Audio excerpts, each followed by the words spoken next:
അസ്സലാമു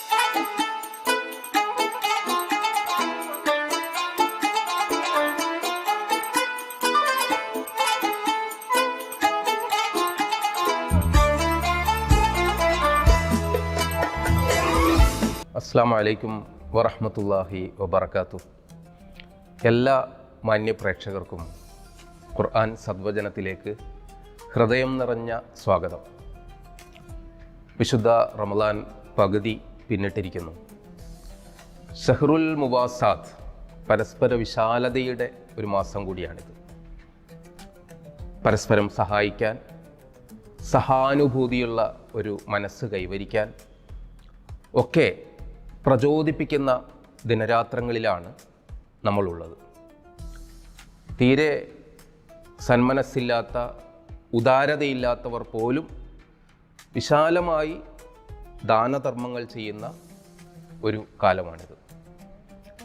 സത്യത്തിൽ ഒരു സ്നേഹത്തിൻ്റെ ഒരു പങ്കുവെക്കൽ കൂടിയാണ് ഇത്തരം സന്ദർഭത്തിൽ റമളാനിലൂടെ നമുക്ക് സംജാതമാകുന്നത്. അയൽപക്ക ബന്ധം, കുടുംബ ബന്ധം, സുഹൃത്ത് ബന്ധം, സഹപ്രവർത്തകരുമായിട്ടുള്ള ബന്ധം, സഹോദര സമുദായാംഗങ്ങളുമായിട്ടുള്ള ബന്ധം, ഇതൊക്കെ ഊട്ടിയുറപ്പിക്കാൻ നമ്മുടെ ഈ വ്രതാനുഷ്ഠാനത്തിലൂടെ, ഇഫ്താറിലൂടെയൊക്കെ സാധിക്കുന്നുണ്ട്. നമുക്കിന്ന് ഖുർആനിലെ സൂറ ഫുസ്സിലത്ത് എന്ന അധ്യായമാണ് ചർച്ച ചെയ്യുന്നത്. അതിൻ്റെ 24, 25 അധ്യായങ്ങൾ നമുക്ക് ഭാഗം പഠിക്കാൻ ശ്രമിക്കാം, മനസ്സിലാക്കാം. ബിസ്മില്ലാഹിർ റഹ്മാനിർ റഹീം.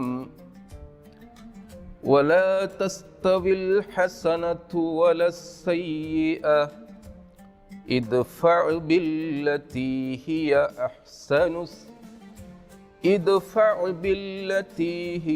അഹ്സൻ فإذا الذي بينك وبينه عداوة كأنه ولي حميم وما يلقاها إلا الذين صبروا وما يلقاها إلا ذو حظ عظيم. സദഖല്ലാഹുൽ അലിയുൽ അലീം. മനുഷ്യന് വളരെ പ്രയോജനം ചെയ്യുന്ന, അവൻ്റെ ജീവിതത്തിന് വഴികാട്ടിയാവുന്ന ഒരു ശ്രദ്ധേയമായ സവിശേഷമായ വചനങ്ങളാണിത്. ജീവിതത്തിൻ്റെ പ്രതിസന്ധികളിൽ, പ്രയാസങ്ങളിൽ മുന്നോട്ട് കൊണ്ടുപോകുമ്പോൾ വിശ്വാസി അവൻ്റെ പാഥേയമായി സ്വീകരിക്കേണ്ട വളരെ പ്രധാനപ്പെട്ട കാര്യം പ്രവാചകനോട് പറയുക. പ്രവാചകനോട് പറയുമ്പോഴത് മാനവരാശിയോട് മൊത്തമായിട്ടാണ് പറയുന്നത്. ലോകത്തിൻ്റെ എല്ലാ സാർവജനീനവും സാർവകാലികവുമായിട്ടുള്ള ഒരു ആശയമാണ് പലപ്പോഴും ഖുർആൻ മുന്നോട്ട് വെക്കുന്നത്. ഇതിൽ പറയുന്നു, വലാ യസ്തവിൽ ഹസനതു വലസ്സയ്യിഅ. തിന്മയും നന്മയും സമമല്ല. ഖുർആൻ ഇങ്ങനെ പല അർത്ഥങ്ങളിൽ പല രീതിയിൽ ഇങ്ങനെ പ്രയോഗിക്കാറുണ്ട്. ആലങ്കാരികമായി എന്നാൽ ആശയസമ്പുഷ്ടമായ വചനങ്ങൾ. രാവും പകലും സമമല്ല, അറിവും അജ്ഞതയും സമമല്ല, നിഴലും വെളിച്ചവും സമമല്ല. ഇങ്ങനെയൊക്കെ പറഞ്ഞുകൊണ്ട് തിന്മയെയും നന്മയെയും, അത് രണ്ടും വ്യത്യസ്തമാണ്. അറിവുള്ളവനും ഇല്ലാത്തവനും സമമല്ല. ഖുൽ ഹൽ യസ്തവില്ലദീന യഅലമൂന വല്ലദീന ലാ യഅലമൂൻ. അറിവുള്ളവരും അറിവില്ലാത്തവരും സമമാണോ എന്ന് ചോദിക്കുന്നു. ഇവിടെ വലാ തസ്തവിൽ ഹസനതു വലസ്സയ്യിഅ, തിന്മയും നന്മയും സമമല്ല. അതിനുശേഷം പറയുന്നു, ഇദ്ഫഅ ബില്ലതി ഹിയ അഹ്സൻ. ഇദ്ഫഅ ബില്ലതി ഹിയ അഹ്സൻ ഫഇദ അല്ലദീ ബൈനക വബൈനഹു അദാവ കഅന്നഹു വലിയ്യുൻ ഹമീദ്. എന്ന് പറഞ്ഞാൽ തിന്മയെ, നമ്മുടെ പ്രതികൂലാവസ്ഥകളെ നന്മ കൊണ്ട് നിങ്ങൾ പ്രതിരോധിക്കണമെന്നാണ് പടച്ച തമ്പുരാൻ നമ്മോട് കൽപ്പിക്കുന്നത്. ഇവിടെ ശ്രദ്ധേയമായ ഒരു കാര്യം, അഹ്സൻ എന്ന് പറഞ്ഞാൽ ഏറ്റവും ഉത്കൃഷ്ടമായത് എന്നാണ്. ഹസൻ എന്ന് പറഞ്ഞാൽ നന്മ എന്ന് മാത്രമാണ്. അപ്പോൾ ഒരാളിങ്ങോട്ട് തിന്മ ചെയ്യുമ്പോൾ നമുക്ക് ഒരാൾ ആക്രമിക്കുന്നു, നമുക്ക് ക്ഷമിച്ചിരിക്കാം, അത് നന്മ മാത്രമാണ്. പക്ഷേ അഹ്സൻ എന്ന് പറയുമ്പോൾ ഏറ്റവും നന്മ ആ ആക്രമിച്ച ആളെ നമ്മൾ അങ്ങോട്ട് സഹായിക്കുകയാണ്. ആർക്ക് പറ്റുമോ അത്? അതാണ് ഒരു തീവ്ര വിശ്വാസിയുടെ ലക്ഷണം. എന്ന് പറഞ്ഞാൽ നമ്മുടെ പ്രിയപ്പെട്ട മാതാപിതാക്കൾക്ക്, മക്കൾക്ക്, കുടുംബക്കാർക്ക്, ഏറ്റവും അടുത്ത ആത്മസുഹൃത്തുക്കൾക്കൊക്കെ സഹായം ചെയ്യുന്നത് വലിയ അത്ഭുതമൊന്നുമല്ല. പക്ഷെ നിരന്തരം ദ്രോഹിച്ചുകൊണ്ടിരിക്കുന്ന ഒരാളെ സഹായിക്കുക എന്ന് പറയുന്നത് വലിയ കാര്യമാണ്. ഇവിടെ അഹ്സൻ എന്നാണ് പറഞ്ഞത്, ഇദ്ഫ ബില്ലത്തി ഹിയ അഹ്സൻ. പ്രവാചകൻ കേവലം ഗിരിപ്രഭാഷണം നടത്തുകയായിരുന്നില്ല, അക്ഷരാർത്ഥത്തിൽ ജീവിതത്തിൽ അത് പ്രാക്ടീസ് ചെയ്ത് കാണിച്ചിട്ടുണ്ട്. പ്രവാചകനെ നിരന്തരമായി ശല്യം ചെയ്യുന്ന കുടുംബക്കാരായ ആളുകളെടുത്ത് പോലും പ്രവാചകൻ വലിയ ആക്രമണങ്ങൾ നേരിട്ടിട്ടുണ്ട്. സത്യപ്രബോധനത്തിന് വേണ്ടി സന്മാർഗ പാതയിലേക്ക് ജനങ്ങളെ ക്ഷണിക്കാൻ വേണ്ടി കുടുംബക്കാരടുത്തേക്ക് പോയപ്പോൾ, തായിഫിൽ പോയപ്പോൾ കുടുംബക്കാർ തന്നെ കല്ലെറിഞ്ഞ് ഓടിക്കുന്നുണ്ട്. അപ്പോൾ പ്രവാചകൻ്റെ ശരീരത്തിൽ നിന്ന് രക്തമൊക്കെ ധാരധാരയായി ഒഴുകിയ അനുഭവങ്ങൾ ഉണ്ടായിട്ടുണ്ട്. അപ്പോൾ മാലാഖമാർ വന്നിട്ട് ഈ രണ്ട് മലകൾക്കിടയിൽ അവരെ ഞെക്കിക്കളയട്ടെ, അവരെ നശിപ്പിക്കട്ടെ എന്ന് ചോദിച്ചപ്പോൾ പ്രവാചകൻ പറഞ്ഞത് അല്ലാഹുമ്മ ഗഫിർ ലിഖൗം ഫഇന്നഹും ലാ യഅലമൂന ശൈഅ. അവർക്ക് പുറത്തു കൊടുക്കണം, അവർക്കൊന്നും അറിയാത്തവരാണ്, അവർ വിവരമില്ലാത്തവരാണ്. ഈ ഒരു വിശാലമായ മനസ്സ് നമ്മൾ ആർജിക്കുന്നതിന് വേണ്ടിയിട്ടാണ് ഈ ആഹ്വാനം. പ്രവാചകൻ അത് കേവലം ആഹ്വാനം നടത്തുക മാത്രമായിരുന്നില്ല, ജീവിതത്തിലുടനീളം അത് പ്രാവർത്തികമായിട്ട് കാണിച്ചിരുന്നു. എത്രയോ അനുഭവങ്ങളുണ്ട്. ഒരിക്കൽ പള്ളിയിൽ ഒരു കാട്ടറബി, അയറാബി വന്നിട്ട് മൂത്രമൊഴിക്കുകയാണ്. അപ്പോൾ വിശ്വാസികളൊക്കെ ആകെ ആക്രമണത്തിന് മുതിർന്ന് അവർക്ക് ഇങ്ങനെ രോഷം കൊണ്ടു. അങ്ങനെ ഇരിക്കുമ്പോഴാണ് പ്രവാചകൻ അവർക്ക് ആശ്വാസമായി പറയുന്നത്, ആ അയറാബിയെ ആശ്വസിപ്പിച്ച് കൊണ്ട് പ്രവാചകൻ അത് തടയുക മാത്രമല്ല, ഒരു ബക്കറ്റ് വെള്ളത്തിൽ തീർക്കാവുന്ന ഒരു പ്രശ്നമാണ് എന്നാണ് പറഞ്ഞത്. നമുക്കൊക്കെ ഇപ്പോൾ കാലികമായിട്ട് ഇത്തരം സംഭവങ്ങൾ നമ്മുടെ പള്ളിയിൽ നടന്നാലുണ്ടാകുന്ന പ്രതികരണത്തെക്കുറിച്ചൊന്ന് ഓർത്തു നോക്കൂ. എല്ലാം നല്ല മനുഷ്യർ തന്നെയാണ്, നല്ല നിസ്കാരത്തിലും മതനിഷ്ഠയുള്ളവരാണ്, ഭക്തിയുള്ളവരാണ്, ഒക്കെ ശരിയാണ്. പക്ഷെ വീട്ടിലൊരാൾ പള്ളിയിലൊരാൾ വന്നിട്ട് മൂത്രമൊഴിച്ചാൽ പ്രതികരണം എങ്ങനെയാവും?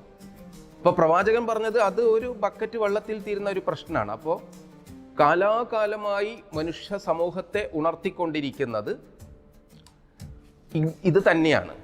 നമ്മൾ തിന്മയെ നന്മ കൊണ്ട് പ്രതിരോധിക്കുമ്പോൾ തീർച്ചയായിട്ടും അവിടെ നല്ലൊരു നന്മ നിറഞ്ഞ സമൂഹത്തെ സൃഷ്ടിക്കപ്പെടും.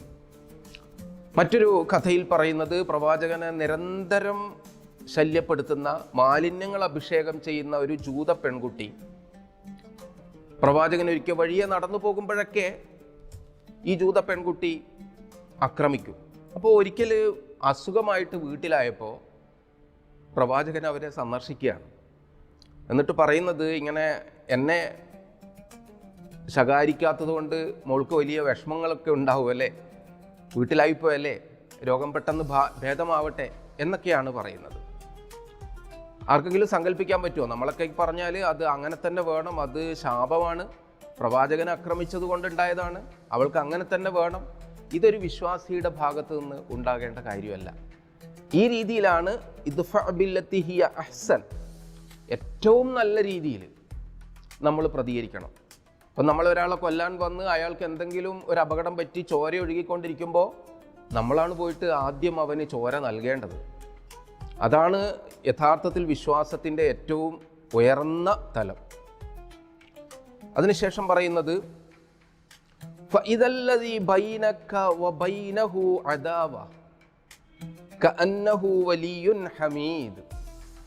നിങ്ങൾക്കിടയിലുള്ള ശത്രുക്കളുണ്ടല്ലോ, ശത്രുത, നിങ്ങൾക്കൊരു ശത്രുതയുണ്ട്, നിങ്ങൾക്ക് പരസ്പരം പകയുണ്ട്, വിരോധമുണ്ട്. ഇങ്ങനെ നിങ്ങൾ സമീപിക്കുമ്പോൾ കഅന്നഹു വലിയ്യുൻ ഹമീം, ഏറ്റവും ഉറ്റ തോഴനായി, ഉറ്റ ചങ്ങാതിയായിട്ട് അവൻ മാറും. ഇത് നമ്മൾക്ക് നമ്മുടെ അയൽബന്ധങ്ങളിൽ പ്രാക്ടീസ് ചെയ്യേണ്ട കാര്യമാണ്, രാജ്യങ്ങൾ തമ്മിൽ പ്രാക്ടീസ് ചെയ്യേണ്ട കാര്യമാണ്. സഹപ്രവർത്തകർക്കിടയിൽ, ദമ്പതിമാർക്കിടയിൽ, കുടുംബക്കാർക്കിടയിൽ ഒക്കെ ഈ ഒരു സമീപനം വെച്ച് പുലർത്തി നോക്കൂ. തീർച്ചയായും അവിടെ ഉണ്ട്. ഖുർആൻ പറയുന്നത്, ഏറ്റവും വിരോധമുള്ള കഠിന ശത്രുവായിട്ടുള്ള ഒരാൾ, ആജന്മ ശത്രുവായിട്ടുള്ള ഒരാൾ അപ്പോൾ നിങ്ങളുടെ ഏറ്റവും അടുത്ത തോഴനായിട്ട് മാറും. ഇന്ന് എന്തുകൊണ്ടാണ് ലോകത്തിൽ ഇങ്ങനെ സമാധാനമില്ലാത്ത ആക്രമണങ്ങളും യുദ്ധങ്ങളും ഇങ്ങനെ തുടർന്നുകൊണ്ടിരിക്കുന്നത്?